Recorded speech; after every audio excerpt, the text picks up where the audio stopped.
السلام علیکم ویورز، میں ہوں عرفان خان صدوزئی اور میرے ساتھ ہیں صدیق الفاروق، مسلم لیگ نون کے جانے مانے نام۔ پرائم منسٹر میاں محمد نواز شریف کا جب دور آیا اس وقت یہ کسی نہ کسی عہدے پہ رہے، پرائم منسٹر کے اسپوکس پرسن بھی رہے، پارٹی کے مرکزی سیکرٹری اطلاعات بھی رہے، اسپیچ رائٹر بھی رہے، اور آخری جو دور تھا مسلم لیگ نون کا اس میں یہ متروکہ وقف املاک کے بورڈ کے چیئرمین رہے۔ صدیق الفاروق صاحب کے بارے میں سیاسی حوالے سے تو بہت سارے لوگ جانتے ہیں، لیکن ایک جو ان کی زندگی کا پہلو ہے اس کے بارے میں شاید ہی لوگوں کو علم ہو کہ یہ صحافی بھی رہے ہیں۔ انہوں نے اپنے کیریئر کا آغاز صحافت سے کیا، کم از کم 7-8 سال تک یہ اس شعبے سے وابستہ رہے۔ صدیق الفاروق صاحب سے ہم یہ جو ابھی حالیہ صورتحال ہوئی ہے مطیع اللہ جان صاحب کے واقعے سے، اس بارے میں بھی بات کریں گے، بلکہ پروگرام کا آغاز ہی ہم اسی حوالے سے کرتے ہیں۔ صدیق الفاروق صاحب، مطیع اللہ جان کے ساتھ ابھی ایک واقعہ پیش آیا، انہیں اغوا کیا گیا، آپ بھی حکومت میں رہے، الزام لگ رہا ہے حکومت کے اوپر اور وہ لوگ جو طاقت میں ہیں ان کے اوپر لگ رہا ہے، تو یہ کون لوگ ہوتے ہیں یا کون لوگ ہیں ان سارے واقعات کے پیچھے؟ آپ کے احساسات کیا ہیں؟ بسم اللہ الرحمن الرحیم، بہت شکریہ۔ میں نے حامد میر صاحب کا ویڈیو کلپ پیغام بھی دیکھا اور مطیع اللہ جان صاحب سے میری بات بھی ہوئی، انہوں نے کوئی تفصیل تو نہیں بتائی، لیکن یہ سچ بولنے کی ایک سزا ہر دور میں ملی ہے، سوائے اس دور کے جو میرٹ کا دور ہو، جو واقعتاً بہت بڑے لوگوں کا عہد اقتدار ہو۔ مطیع اللہ جان صاحب ہوں یا میں نے طلعت حسین صاحب یا سیٹھی صاحب یا میر شکیل الرحمان صاحب یا حامد میر صاحب یا اپنا اور بہت سے نام ہیں، جو آدمی بھی حکمرانوں کو، وہ حکمران جو سامنے ہوتے ہیں اور وہ حکمران جو پیچھے بیٹھے ہوتے ہیں، پاکستان میں تو اس وقت جو پیچھے بیٹھے ہوئے ہیں وہ یہ اصل حکمران ہے۔ مطیع اللہ جان جو باتیں کرتے ہیں، یہ باتیں اتنی خطرناک ہیں کہ اس سے جو ریاست کے مفادات ہیں ان کو نقصان پہنچتا ہے؟ ریاست کے مفادات کو فائدہ ہی سچ سے پہنچتا ہے۔ یعنی جس وقت ایوب خان نے مارشل لا لگایا اور اس کے بعد ایبڈو لگا کے سارے سیاستدانوں کو جو جینوئن اصلی سیاستدان تھے ان کو اٹھا کے بند کر دیا، سیاست کو ہما شما کے لیے جناب اور اپنے جو مرغ دست آموز ہیں اپنے مطلب کے لوگوں کے لیے خالی کر لیا، اور بی ڈی سسٹم وغیرہ، اسی کا نتیجہ، اور پھر آخر میں آ کے یحییٰ خان، ملک 2 ٹکڑے ہو گیا، ملک برباد ہو گیا۔ وہ یہ چاہتے تھے تعریف کرو۔ ابھی جو آپ نے دیکھا اپنا پرویز مشرف کا دور، اس یعنی ضیاء الحق کے دور میں ہم سے سیاچن انڈیا نے چھین لیا، ہم لڑائی کرتے رہے امریکہ کے لیے اور شاید کچھ تھوڑا اپنا مفاد بھی تھا، لیکن ہوا کیا، سیاچن ہم سے چھین لیا گیا۔ پوری دنیا کے ساتھ ہم کھڑے تھے، اور انڈیا USSR کے ساتھ اور مشرقی جرمنی اور یہ 2-4 ملک تھے، لیکن بھارت نے سیاچن ہم سے چھین لیا اور ساری جمہوری دنیا ہمارے ساتھ نہ آئی، ہمیں سیاچن اور کشمیر واپس لے کے نہیں دیا۔ تو یہ وہ باتیں ہیں کہ جب ہم کریں کہ بھائی آپ نے، وہ لوگ، چلے ہم ماضی کی بات کرتے ہیں، ماضی میں ہمارے لوگوں نے کتنی جنگیں جیتیں، پاکستان کو کشمیر لے کر دیا، کوئی 1 انچ زمین لے کر دی، یا پاکستان فتح کر کے بنایا، کسی نے فتح کیا ہے؟ نہیں کیا نا، سیاستدانوں کی پیداوار ہے، سیاستدانوں نے یہ ہمت کی اور جد و جہد کی اور قربانیاں دیں۔ لیکن جب سیاستدانوں کو ان کے اوپر تکلیفیں آئیں، صحافی ان کے ساتھ کھڑے رہے، صحافیوں نے بھی برابر کوڑے کھائے ضیاء الحق کے دور میں، لیکن جب سیاسی پارٹیاں اقتدار میں آتی ہیں تو اس وقت صحافیوں کی زبان بندی کرتی ہیں۔ آپ خود اقتدار میں رہے، آپ کے دور میں نجم سیٹھی کے اوپر، حامد میر کے اوپر، جنگ گروپ کے اوپر پابندیاں لگائی گئیں۔ دیکھیے، میں یہ عرض کروں گا کہ فرشتہ تو ہم میں سے کوئی بھی نہیں۔ اب نجم سیٹھی صاحب کی چونکہ میں عزت کرتا ہوں، ایک وقت تھا انڈیا میں جا کے انہوں نے ایک بیان دیا جو بڑا کنٹروورشل بنا، ٹھیک ہے، اس پہ کچھ ایکشن ہوا، اسی طرح سے کچھ اور دوستوں نے بھی کچھ باتیں کی، کبھی کیمپین چلائی، یعنی بالکل جو درست موقف تھا یا حقائق تھے ان کو چھپا کے کچھ کام کیا۔ آپ کو معلوم ہے صحافت میں ہر طرح کے لوگ ہیں، تو مجھے بہت سی چیزوں کا چونکہ علم ہے، میر شکیل الرحمان صاحب کی جو اب گزشتہ بڑے ایک لمبی جد و جہد ہے آئین اور جمہوریت کے لیے، سچ کے لیے، تو میں بہت سی باتوں سے اب گریز ہی کروں گا، لیکن وہ بھی انسان ہے۔ یہ مشورے کون دیتا ہے جب اقتدار میں سیاسی پارٹیاں ہوتی ہیں کہ اس صحافی کے اوپر پابندی لگا دیں، اس میڈیا گروپ کو بند کر دیں، اس اخبار کی سرکولیشن کو روک دیں، یہ کیبل نیٹ ورک بند کر دیں تاکہ لوگوں تک سچ نہ پہنچے؟ یہ کون لوگ، مشورہ دینے والے کون لوگ ہوتے ہیں؟ یہ وہ لوگ ہوتے ہیں عموماً جنہیں تاریخ کا علم نہیں ہوتا، جو خوش آمدی ہوتے ہیں، جن میں برداشت نہیں ہوتی، کیونکہ صبر اور برداشت بڑے آدمیوں میں ہوتی ہے۔ وہ پھر قریب ہونے کے لیے حکمرانوں کے، فائدے لینے کے لیے، خوشنودی حاصل کرنے کے لیے اس طرح کے مشورے دیتے ہیں۔ میں ایک واقعہ آپ کو سناتا ہوں۔ 97 فروری میں نواز شریف صاحب وزیر اعظم بنے، مجھے انہوں نے 18 فروری کو اپنا پریس سیکرٹری بنا دیا۔ یہ بات غالباً مئی کی ہے، مئی کی 97، کہ ایک کالم ارشاد حقانی صاحب نے لکھا، اللہ ان کی مغفرت کرے، جو حقائق کے برعکس تھا۔ اس کا بڑا سخت نوٹس لیا گیا، اور میں اس دن نیشنل سینٹر میں ایک تقریب میں یوم مئی کے حوالے سے چیف گیسٹ تھا۔ پرائم منسٹر صاحب کا فون آ گیا کہ آپ کہاں ہیں؟ میں نے کہا میں اس طرح سے یہاں ہوں۔ تو انہوں نے کہا کتنی دیر میں پہنچیں گے؟ خیر، تو انہوں نے کہا آپ تقریر کر لیں تو آ جائیں۔ میں نے اجازت لی ان سے کہ میری تقریر کرا دیں، مجھے جانا ہے۔ میں آ گیا۔ اب پرائم منسٹر صاحب اور ان کے ساتھ جو لوگ کھڑے تھے وہ بہت سخت بول رہے تھے، جنگ بھی اور ارشاد حقانی صاحب کے خلاف بھی۔ تو میں نے ذرا کچھ باتیں جو کیں، اس کا تھوڑا سا غصہ وزیر اعظم نواز شریف کو بھی اس پر غصہ آیا، لیکن انہوں نے کہا ٹھیک ہے، اب میں جلدی ہے، میں لاہور جا رہا ہوں، صبح آپ 8 بجے آ جائیں۔ اب صبح 8 بجے جب میں وہاں پہنچا تو اب نام نہیں لوں گا، کوئی فائدہ نہیں، لیکن ان کے وزیر اطلاعات اور کچھ لوگ بھی بیٹھے ہوئے تھے، سیکرٹری اطلاعات وغیرہ۔ انہوں نے کہا ہاں جی یہ تو باتیں ساری غلط ہیں، تو کارروائی، وہ باقی کہہ رہے تھے کارروائی جی۔ میں نے کہا جی کیوں آپ کارروائی کریں گے؟ آج ارشاد حقانی صاحب اور جنگ کے خلاف آپ کارروائی کریں گے تو پہلے پاکستانی جرنلسٹ جو ہیں ان میں رد عمل ہوگا۔ یعنی آج ایک کالم سے ایوان اقتدار جو ہے وہ غصے میں آیا ہوا ہے اور ایک یوں سمجھو کہ لرز رہا ہے، تو اس کا مطلب ہے 2-4 کالم لکھے جائیں تو بس کام تو ختم ہو گیا۔ دوسری طرف اگر آپ ان کے خلاف کارروائی کریں گے، کرتے کرتے پھر بین الاقوامی سطح پہ بھی جو جرنلسٹوں کی تنظیمیں ہیں وہ بھی مخالفت کریں گی، تو یہ طریقہ نہیں ہے۔ تو میاں صاحب نے کہا اچھا بتائیں کیا کریں؟ میں نے کہا جی کریں یہ، حقائق مجھے دیں، میں جواب لکھتا ہوں، اور ارشاد حقانی صاحب کے کالم میں ہی اسی جگہ چھپواتے ہیں۔ انہوں نے جناب علی پاشا صاحب تھے جو ان کے بزنس کے مینیجر تھے، ان کو بلایا کہ لے کے آ جاؤ حقائق۔ دوسرے دن میرے ساتھ بیٹھے، میں نے سارے حقائق لکھے اور ارشاد حقانی صاحب کو بھیجے، انہوں نے اپنے کالم میں شائع کر۔ نام ارشاد حقانی صاحب کا اور کالم آپ کا؟ نہیں، وہ تو پرائم منسٹر کے ترجمان کا تھا نا۔ نہیں، تو حقانی صاحب جواب کالم تو ان کا، وہ جو ان کی سپیس آپ نے لی، میرا یوں سمجھ لیجئے نا کہ جو کالم کی ان کی سپیس تھی اسی جگہ، جس جگہ وہ کالم لکھتے تھے اسی جگہ جواب چھپ گیا۔ تو لوگوں کو تاثر ایک یہ بھی آیا کہ یہ ارشاد حقانی کی طرف سے ہے؟ نہیں، وہ تو کہیں اور بھی سپیس لی جا سکتی تھی۔ وہ ترجمہ تھا، وہ ساری ترجمان لکھا تھا نا، ترجمان وزیر اعظم۔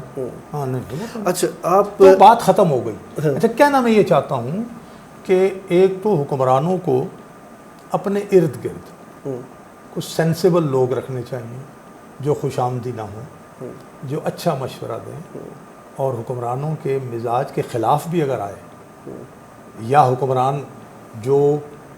حکمران واقعی جینونلی حکمران ہوتے ہیں یا پیچھے بیٹھے ہوئے ہوتے ہیں، ان سب کو خیال رکھنا چاہیے کہ انہوں نے بھی جانا ہے، اور پھر اللہ کے ہاں سب سے بڑی بات اللہ کو جواب دینا ہے۔ بالکل صحیح ہے، وہ تو اس دور میں بھی کہتے ہیں ہم نے جان اللہ کو دینی ہے، ہم تو سچ پہ باتیں کرتے ہیں، سچ پہ مبنی.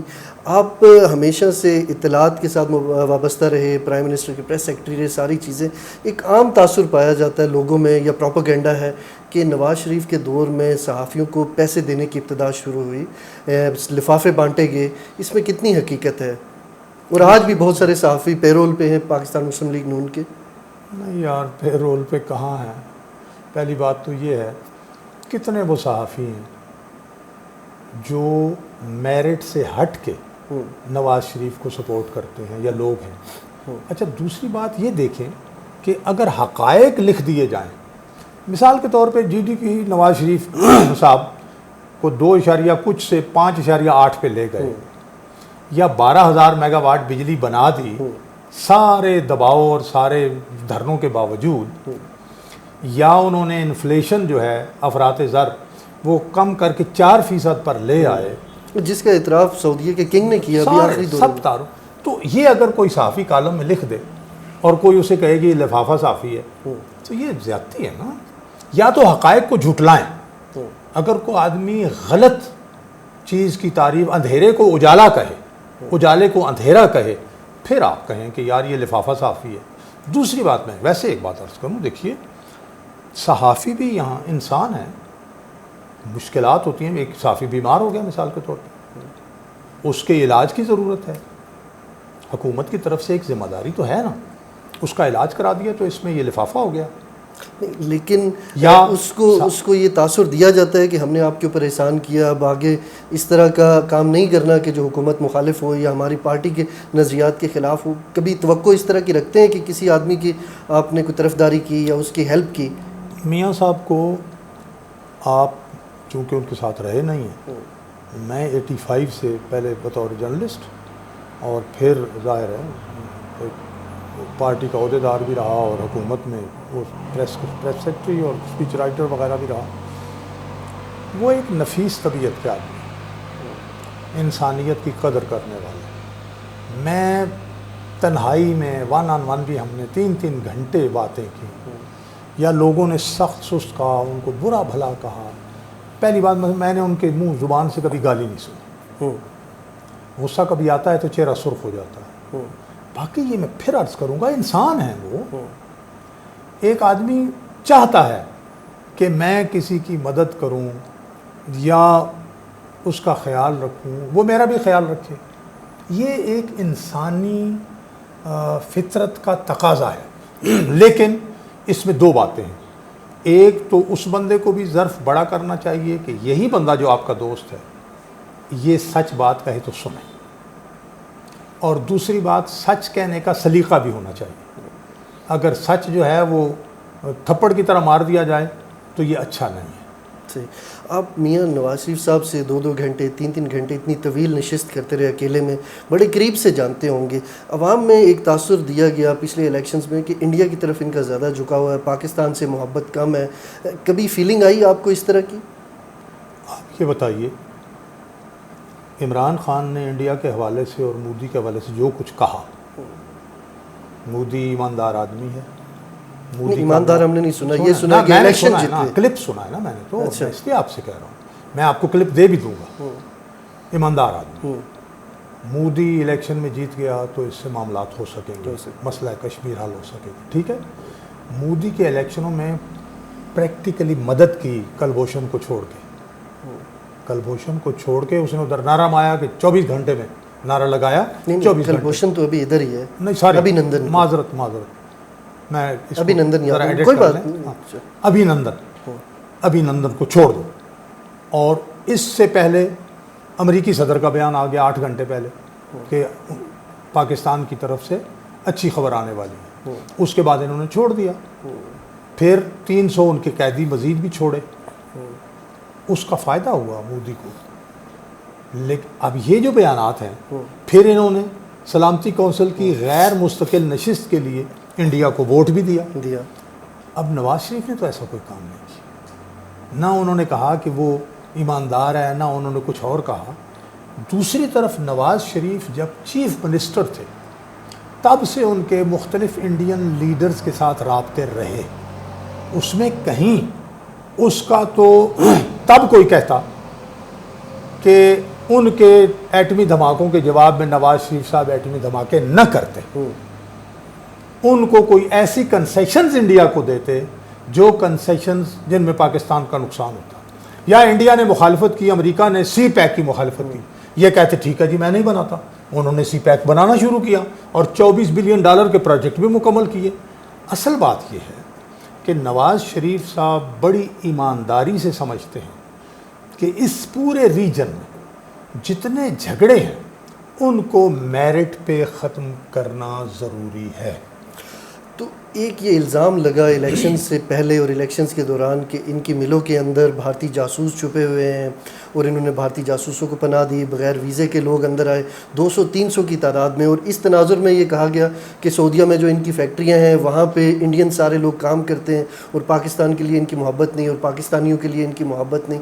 تو یہ کتنی صداقت ہے اس میں؟ یہ سارا وہ پروپیگنڈا تھا، لیکن یہ ہے کہ کبھی اس کو سو نہیں کیا، کورٹ میں جا کے کیس نہیں کیا میں بتا لوگوں کے رہا ہوں آپ خلاف۔ کو، سیاسی لوگوں کو صبح شام کیا کچھ کہا جاتا ہے، کیا سو کریں، لیکن اصل بات کی طرف آتے ہیں کہ جی وہ ان کی انڈیا میں شوگر ملیں، یار خدا کے لیے انڈیا میں شوگر مل ہو تو اب تک چھپ جاتی۔ اور جی اتفاق فاؤنڈری کا سریا جو ہے وہ ان میں لگ رہا ہے، یہ جو میٹرو میں اور فلاں موٹر ویز میں، اب 25 سال پہلے اتفاق فاؤنڈری ختم ہو چکی ہوئی ہے، ابھی تک وہی بات چل رہی ہے۔ اچھا اس کے ساتھ ساتھ کہ جی انہوں نے وہ انڈین جاسوس، یار انڈین جاسوس کدھر ہیں؟ انڈین کلبھوشن پکڑ لیا نا، وہ بھی پکڑ لو، اور نواز شریف کی فیکٹریوں میں سے جا کے پکڑ کے لے آؤ نا، چھپ نہیں سکیں گے۔ یہ وہ پروپیگنڈا ہے جو وہ لوگ کروا رہے ہیں جنہیں سولین بالادستی پسند نہیں۔ لیکن پیچھے ایک واقعہ پیش آیا، اس سے تو یوں لگا کہ مسلم لیگ نون کو بھی سویلین بالادستی پسند نہیں، باجوہ صاحب کے اوپر آپ نے ووٹ دے دیا انہیں، اور پوری قوم ایک سائڈ پہ آپ کے ساتھ کھڑی ہو چکی تھی۔ پنجاب میں کمپین چلی اتنی لمبی، مریم نواز نے لوگوں کو اٹھایا، لیکن یکا یک آپ باجوہ صاحب کے حق میں 3 سال کے ایکسٹینشن میں ووٹ دے دیا آپ نے۔ لوگ بہت مایوس ہوئے ہیں آپ سے۔ ہمارے کارکنوں کی بہت بڑی تعداد اس وقت، ان کے جذبات بڑے بلندی پر تھے، میں نے میسیج بھی کیا، لیکن میں صرف یہ عرض کرتا ہوں کہ نواز شریف سویلین بالادستی کی، اور سویلین بالادستی کا مطلب ہے آئین کی بالادستی، اس کی جنگ لڑی اور لڑ رہے ہیں، ورنہ نواز شریف صاحب پر کوئی نہ انہیں اقامہ نام نہاد اقامے میں وزارت عظمیٰ سے باہر کیا جاتا، نہ 99 میں بالخصوص ایٹمی دھماکے کرنے کے بعد ان کی حکومت ختم کی جاتی، اور نہ ان کے خلاف یہ پروپیگنڈا ہوتا۔ میں نے ابھی عمران خان کا حوالہ دیا ہے نا، اب عمران خان کے خلاف پروپیگنڈا نہیں ہو رہا، خاص وہ جو سینکڑوں ہزاروں لوگ وہ اپنا اس پہ سوشل میڈیا پہ نواز شریف کے خلاف ماں بہن کی گالیوں کے علاوہ انڈین ایجنٹ۔ بھائی میں پھر عرض کروں گا کہ نواز شریف کے کسی بھی دور میں انڈیا کو دفاعی یا اقتصادی طور پر فائدہ پہنچا ہو تو آپ بتائیں، ثابت کریں، اور اگر ہو تو پھر نواز شریف گردن زد نہیں ہے، لیکن اگر یہ نہیں تو پھر جھوٹ مت بولیں۔ انڈیا کو سب سے زیادہ فائدہ دینے کی کوشش، پہلا تو معاہدہ جو ہے وہ ایوب خان نے کیا سنتاس، جس میں دریا بیچ دیے۔ جب چائنا نے کہا 62 میں کہ اب ہم ادھر ان کو الجھا دیا ہے، اب کشمیر حاصل کریں، اس وقت تو امریکی صدر نے ایوب خان کو روک دیا کہ نہیں ہم لے کے دیں گے، ایوب خان نے تو پھر کچھ نہ کیا۔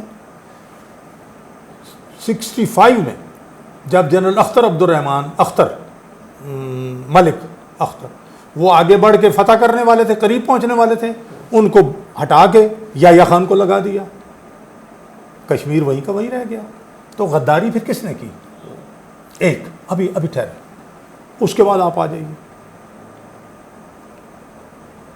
یحییٰ خان کو چین نے بھی کہا کہ یہ جو آپ مشرقی پاکستان میں کر رہے ہیں یہ نہ کریں، کام خراب ہو جائے۔ لیکن اس نے کیا کہا، میں اب آپ کو یاد میں تو اس وقت ظاہر ہے 71 میں آپ 47 کی 25-26 سال کے اب تھے، 3 اور 24 سال کا تھا۔ اس نے کہا مجیب الرحمان میں الزبت نہیں بننا چاہتا. یہ بتاؤ مجھے کیا اختیارات دیتے ہو. معاملہ کیا تھا؟ اختیارات. اور پاکستان جو ہے وہاں انڈیا پہنچ گیا. نہیں، ایک اور بات بڑی اہم ہے، یہ آپ کے اس چینل سے جانی چاہیے. ہماری جو دفاعی پالیسی تھی، ظاہر ہے ایوب خان اور انہیں جنرلوں نے بنائی تھی نا، کہ مشرقی پاکستان کے دفاع کی جنگ مغربی پاکستان کے میدانوں میں لڑی جائے گی، اور وہاں فوج بس اتنی سی رکھی جو دفاع نہیں کر سکتی تھی. تو لیکن جب وہاں انڈیا داخل ہوا تو یہاں کوئی جنگ نہیں لڑی گئی اور مشرقی پاکستان چلا گیا. تو بھائی جن لوگوں نے اختیارات، 3 ٹوپیاں، آئین ان کا، زبان ان کی آئین، قلم ان کا قانون، کوئی چوں نہیں کرتا تھا. کسی نے چوں کی تو اٹھا کے یہ جو حال یہاں اس وقت ہو رہا ہے، بہت سے لوگ اٹھائے جا رہے ہیں، اٹھا کے بند کر دیتے تھے.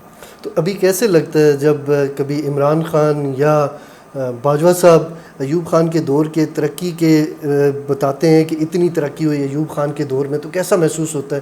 آپ تو کہہ رہے ہیں سارا ریورس ہوا ہے کام. اکثر آپ نے سنا ہوگا ٹی وی پہ بیٹھے ہوئے کہتے ہیں جی پی آئی کی جو ایئر لائن تھی وہ پیک پہ تھی، ہمارے ڈیمز بنے، ہمارا نہری نظام بنا، پاکستان میں بہت ترقی ہوئی. بالکل آپ نے ٹھیک کہا، اور یہ وہ حقائق ہیں. نہری نظام تو انگریزوں کے دور کا تھا. اس میں یہ جو سنتاس اور دوسرے معاہدے کے تحت یہ چیزیں بنی، اس میں دریا اور کشمیر تو بیچ دیا گیا نا. اور دوسرا یہ تھا کہ پاکستان کو کچھ مرنے نہیں دینا تھا. یہ پالیسی تھی کہ پاکستان کو اتنا کر دو کہ یہ زندہ رہے اور اسے ہم اپنے مقاصد کے لیے استعمال کریں.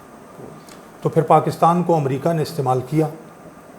ایوب خان نے روس کے خلاف امریکہ کو بڑا بیر کے اڈے دیے نا. دیے. اس کے علاوہ جو کچھ آتا تھا وہیں سے آتا تھا. ہمارا دفاع عملاً امریکہ کے پاس گروی تھا، اور اسی لیے 71 میں یہاں بحری بیڑا کھڑا رہا، آگے نہیں آیا. تو وہ تمام پالیسیاں اگر، یعنی اب عید قرباں ہے نا چند دن کے بعد، آپ ایک دمبا لیتے ہیں اور اس کو خوب کھلاتے ہیں، پلاتے ہیں، دودھ بھی پلاتے ہیں. دوسرا کہے دمبے کو، دوسرے دمبے کہیں جو کمزور ہیں، یار تیری بڑی خاطرہ ہو رہی ہیں، کیا بات ہے جی، 7 اپ بھی پلا رہے ہیں، دودھ بھی پلا رہے ہیں، جلیبی بھی کھلا رہے ہیں، لیکن کس لیے؟ عید قرباں والے دن چھری پھیرنے کے لیے. تو جو پرویز رشید صاحب کے ساتھ کیا وہ یہی معاملہ تھا؟ پرویز رشید صاحب کے ساتھ جب ان کے اوپر وہ جو سارا جو لڑائی ہوئی اسٹیبلشمنٹ کے ساتھ ابھی گزشتہ دور میں، جب ان کو وزارت سے استعفیٰ دلوایا گیا، ان کو ہٹایا گیا، تو وہ یہی معاملہ نہیں تھا کہ ان کو بھی قربان کیا گیا اسی طرح کھلا پلا کے؟ مثال میں آپ جو ہے، جو میں نے مثال دی اس کو آپ غلط استعمال کر رہے ہیں. وہ پارٹی کے کارکن رہے، انہوں نے جد و جہد کی. اس وقت ایک صورتحال میں ان سے کچھ تھوڑی سی، یعنی آپ سمجھ لیں کہ ایک پالیسی کے لحاظ سے ایک غلطی ہوئی، اور یہ سامنے یہ بات تھی کہ آیا اس میں ان کو تھوڑے وقت کے لیے علیحدہ، سینیٹر تو وہ ہیں نا، تھوڑا پیچھے کر کے اوورال پورے ملک کے معاملات کو آگے لے جایا جائے. تو وقتی طور پر ایک یہ بات سامنے آئی، اس میں ان کی رضا شامل تھی، لیکن اس میں بہت سے لوگ تھے. ایک یہ ہوتا ہے کہ ایک دم تصادم، چپیڑ کے جواب میں تھپڑ کے جواب میں تھپڑ یا مکہ مار دیں اور گیم ساری ختم ہو جائے. اس میں نواز شریف صاحب نے پوری حکمت سے آگے بڑھنے کی کوشش کی. اس میں ہم نے روس کے ساتھ تعلقات اس سارے عرصے میں اچھے کیے، اس میں ہم نے چین کے ساتھ اور اچھے تعلق کیے. نواز شریف صاحب 55 ملکوں کے ساتھ جڑ گئے امریکہ کی مخالفت کے باوجود. ہم شنگھائی تعاون تنظیم کے ممبر بن گئے، اور ہمارے ہاں $24 بلین کی اتنے دنوں میں انویسٹمنٹ آ گئی، اور تقریباً $60 بلین کی مزید بھی آ رہی تھی. تو نواز شریف صاحب کا اصل قصور اور یہ تھا کہ آپ امریکہ سے دور کر کے پاکستان کو ادھر لا رہے ہیں. وہ جو آپ نے کہا نا نواز شریف کی غلطی، وہ یہی ہے کہ اتنی دور بیٹھا ہوا ملک ہم سے ہر وقت کچھ نہ کچھ قربانی جو ہے اپنے مفادات کے لیے مانگتا ہے. اور ہمارا حال یہ ہے کہ جب افغانستان میں قربانیاں ہم نے دی 1979 سے اب تک دیتے چلے آ رہے ہیں. اور ہمارا دشمن اور اس وقت یو ایس ایس آر کا ساتھی اور امریکہ اور ساری آزاد دنیا کا بھی دشمن, اس کو لے جا کے افغانستان میں بٹھا دیا, ہمیں نکال باہر کیا. نواز شریف صاحب کا یہ تھا کہ یہ پالیسیاں ٹھیک نہیں. ان پالیسیوں میں نواز شریف صاحب کے تو کام آئے, اپنا طارق فاطمی صاحب بھی روس کے ساتھ تعلقات بنانے میں بہت کام آئے, لیکن پرائیورٹی اور ترجیح کس کی تھی؟ نواز شریف. صحیح. تھوڑا سا انٹرنل پالیٹکس ایک جملہ بس اور, تو یہ جو بات ہوئی یہ کسی وقت بڑے مقصد کے لیے چھوٹے کارکن کو قربان نہیں کر دیا. سینیٹر وہ موجود ہیں, عزت ان کی اسی طرح ہی ہے, کردار وہ ادا کر رہے ہیں, اور اب یہ واضح ہو گیا کہ بھائی معاملہ وہ نہیں تھا, معاملہ تو کچھ اور تھا. تو اتنا طاقتور کون ہے کہ پرائم منسٹر کو مصلحت سے کام لینا چاہیے being a chief executive? Establishment, آپ کیا بات کر رہے ہیں, آپ سیدھی بات ہی کر رہے ہیں. آپ اس کو چلا سکتے ہیں تو چلائیں, اسٹیبلشمنٹ ہے. اسٹیبلشمنٹ کی کیا تعریف ہے؟ آج تک لوگوں کو پتہ نہیں چلا اسٹیبلشمنٹ کیا ہے. اسٹیبلشمنٹ در حقیقت مسلح افواج, اس کے تحت چلنے والی انٹیلیجنس ایجنسیز, اور ایک حد تک بیوروکریسی. یہ کسی بھی ملک کی جہاں جمہوریت کمزور ہوتی ہے یہی اسٹیبلشمنٹ کہلاتی ہے. سیاستدان اس کا حصہ نہیں ہے؟ سیاستدانوں کو تو جو جینوئن سیاستدان ہوتے ہیں ان کے خلاف پروپیگنڈا کر, کردار کشی کر, انہیں عدالتوں سے سزائیں دلواؤ, ان کو الگ کر دو, اور پھر اپنے مطلب کے جو ہیں سیاستدان ان کو آگے لاؤ. نہیں تو پھر جینوئن فوجی بھی تو اسٹیبلشمنٹ کا حصہ نہیں ہوگا, وہ تو سازشی لوگ ہو سکتے ہیں. جیسے جینوئن پولیٹیشین اسٹیبلشمنٹ کا حصہ نہیں ہے, ایسے جینوئن فوجی بھی نہیں ہوگا. فوج کا ایک اوور آل جو آرمی کا, یعنی یہ نیوی اور ایئر فورس میں آرمی کا ایک مزاج بنا ہوا ہے نا شروع سے, کہ جب دیکھیں نا ہماری فوج جس طرح سے بنی ہے وہ یہی ہے کہ جو سب کانٹیننٹ میں کالونیل پاور کے لیے جو فوجی لڑ رہے تھے وہ ہندو بھی تھے, مسلمان بھی تھے, گورکھا بھی تھے, سکھ بھی تھے, جو تھے سارے, وہ ایک فوج تھی.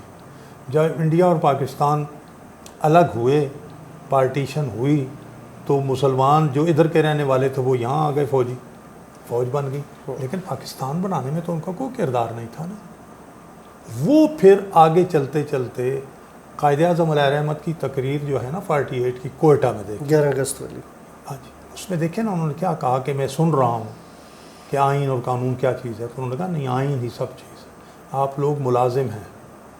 تو پھر وہ یہ ہے کہ اس میں کچھ لوگ, میں اس وقت تو کچھ نہیں کہتا, لیکن ماضی میں جو مسلم لیگ نون کو سپورٹ رہی ہے وہ ہمیشہ سے اسٹیبلشمنٹ کی سپورٹ رہی ہے. ابھی بھی ایک عام تاثر یہ ہے کہ شہباز شریف صاحب اسٹیبلشمنٹ کے بہت قریب ہیں اور نواز شریف صاحب کی نہیں بنتی. اور مجھے نہیں پتہ کہ نواز شریف صاحب کی ذاتی شخصیت کیسی ہے, لیکن بظاہر یہ تاثر دیا جاتا ہے کہ وہ بڑے ہٹ درم ہیں اور ہر دفعہ ان کی اسٹیبلشمنٹ سے لڑائی ہوتی ہے, اس لیے انہی کا قصور ہے. جرنیل تبدیل ہوئے لیکن ان کی لڑائی ختم نہیں ہوئی. دیکھیے بلا شبہ نواز شریف صاحب, شہباز شریف صاحب 1982-83 میں, انہیں اس وقت مارشل لا ہی تھا ملک میں, وہی لوگ لے کے آئے پہلے صوبے میں. لیکن یہ ذہن میں رکھیں کہ نواز شریف صاحب اور ان کا خاندان نہ سیاسی تھا نہ وہ حکومت میں تھے.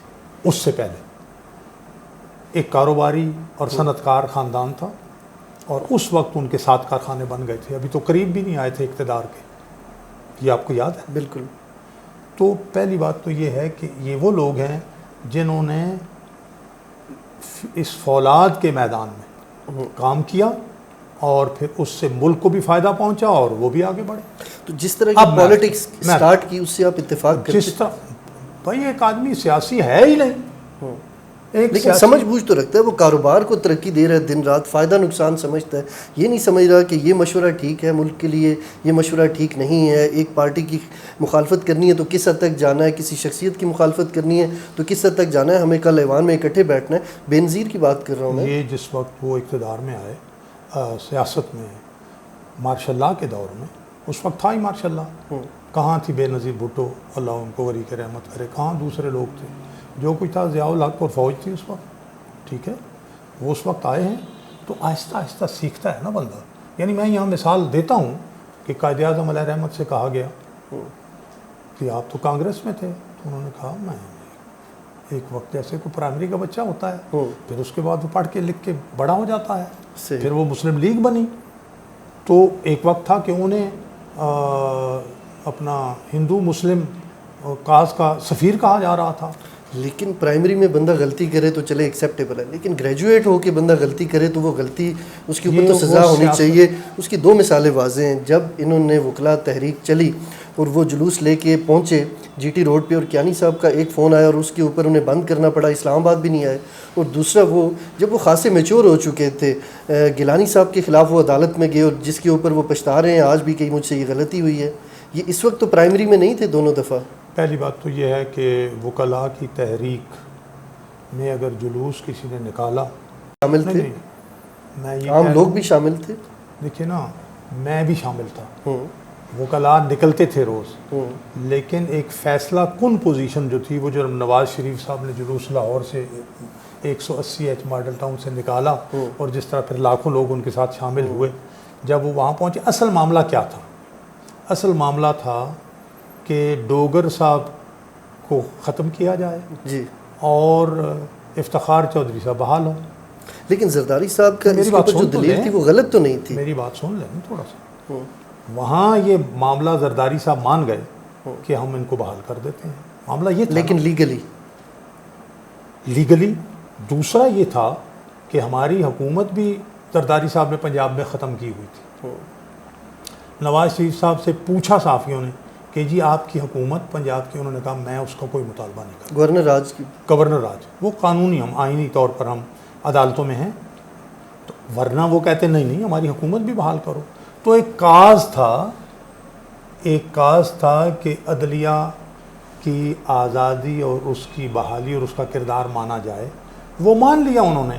اور لیکن اس فون کال کے اوپر کیوں زرداری صاحب سے بات کرتے، ان سے ڈیل کرتے؟ مجھے نہیں معلوم کہ فون کال کس نے کی، یہ بات تو اعتزاز احسن نے بھی نہیں بتائی کہ وہ فون کال کس کی تھی، لیکن میں یہ ضرور کہوں گا کہ جس وقت نواز شریف صاحب کو یہاں سے کسی درمیان والے بندے کے ذریعے سے یا جس کے ذریعے سے یہ یقین دلا دیا گیا کہ جناب افتخار چودھری صاحب بحال ہو رہے ہیں، تو انہوں نے کہا کہ اب میرا کاز تو یہی تھا نا کہ افتخار چودھری بحال ہو، وہ بحالی، تو اس کے بعد پھر یہ یہاں آ کے کیا تباہی لانی تھی، قبضہ کرنا تھا اقتدار پر، مقصد پورا ہو گیا اور نواز شریف صاحب نے غیر جمہوری کام نہیں کیا، جمہوری کام۔ دوسری دفعہ جب کورٹ میں گئے یوسف رضا گیلانی کے خلاف، دیکھیں اس وقت یوسف رضا گیلانی نے کالا کوٹ پہنا، اس وقت معاملہ تھا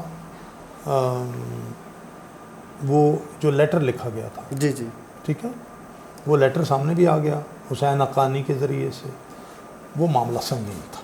اس میں کیا تھا، دیکھیں بہت سی چیزیں جو ہیں وہ صیغہ راز میں ہی رہ جاتی ہیں، بلکہ وہ راز رہ ہی جاتے ہیں، راز ہی رہ جاتے ہیں۔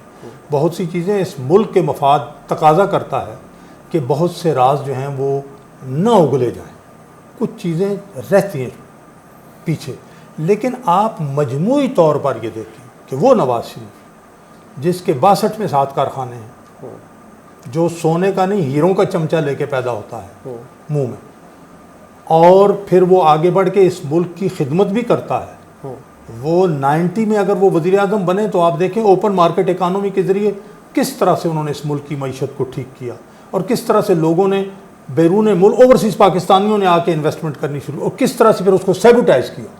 صورتحال یہ تھی کہ جب انڈین پرائم منسٹر دورہ کرتا ہے تو وہ نواز شریف صاحب سے کہتا ہے کہ یہ آپ کا جو اقتصادی پروگرام ہے اس کا بلو پرنٹ مجھے دیں، تو نواز شریف صاحب سرتاج عزیز صاحب کو کہتے ہیں ٹھیک ہے ان کو دے دیں، وہ پیچھے رہ گئے اور ہم آگے ہو گئے۔ یعنی 1990 91 اور 92 میں پاکستان کے 60 روپے اور انڈیا کے 100 روپے، یہ تھی پوزیشن۔ آج ہمارے غالباً 300 اور انڈیا کا 100، آج ہم اتنے پیچھے چلے گئے، کس نے کیا ہے؟ تو ایک بات میں آپ سے عرض کروں، اس ساری بحث میں غلطیاں ہم سب انسان ہیں، غلطیاں اسٹیبلشمنٹ نے بڑی سنگین غلطیاں کی، بلنڈرز کیے جس کی وجہ سے ملک کو اتنا نقصان پہنچا، سیاستدانوں سے چھوٹی موٹی غلطیاں ہوئیں، لیکن یہ دیکھنا ہے کہ کیا ہم ملک کو اقتصادی طور پر ترقی دے سکتے ہیں، کیونکہ جب تک آپ کے پاس سرمایہ نہیں ہوگا، پیسہ نہیں ہوگا، آپ روزگار نہیں دے سکیں گے، آپ کے یہاں کارخانے نہیں لگیں گے، آپ فارن ایکسچینج آپ کے پاس بہت نہیں ہوگا، آپ کی ایکسپورٹس نہیں بڑھیں گی، آپ دفاع کے لیے بھی پیسے نہیں لا سکتے۔ اور اس کے ساتھ آپ دفاع مضبوط کریں، اور جس کا کام ہے وہ اپنا کام کرے۔ ہم جمہوری طور پر، آئینی طور پر مضبوط و مستحکم نہیں ہوتے، صوبوں اور مرکز کے درمیان ریلیشن شپ اچھی نہیں ہوتی، تب تک ہم بطور مضبوط پاکستان کے اور پاکستانی قوم کے شاید خدا نخواستہ سروائیو نہ کر سکیں، اور بین الاقوامی سطح پر اور ریجن میں اپنا کوئی کردار نہ ادا کر سکیں۔ یہ نواز شریف کا ایجنڈا ہے کہ ہم ریجن میں بھی کردار ادا کریں اور بین الاقوامی سطح پہ بھی کردار ادا کریں، اور اس کے لیے آپ کے ہاں آئین کی بالادستی اور اقتصادی ترقی اور مضبوط دفاع ضروری ہے۔ صحیح۔ ناظرین، پروگرام کے دوسرے حصے میں ہم بات کریں گے سیاستدانوں سے کیا غلطیاں ہوئیں، کیا نواز شریف کی دوبارہ اسٹیبلشمنٹ سے بن پائے گی، کیا وہ دوبارہ اقتدار میں آ سکیں گے، کیا وہ پرائم منسٹر بن سکیں گے۔ انتظار کیجیے پروگرام کے اگلے حصے کا۔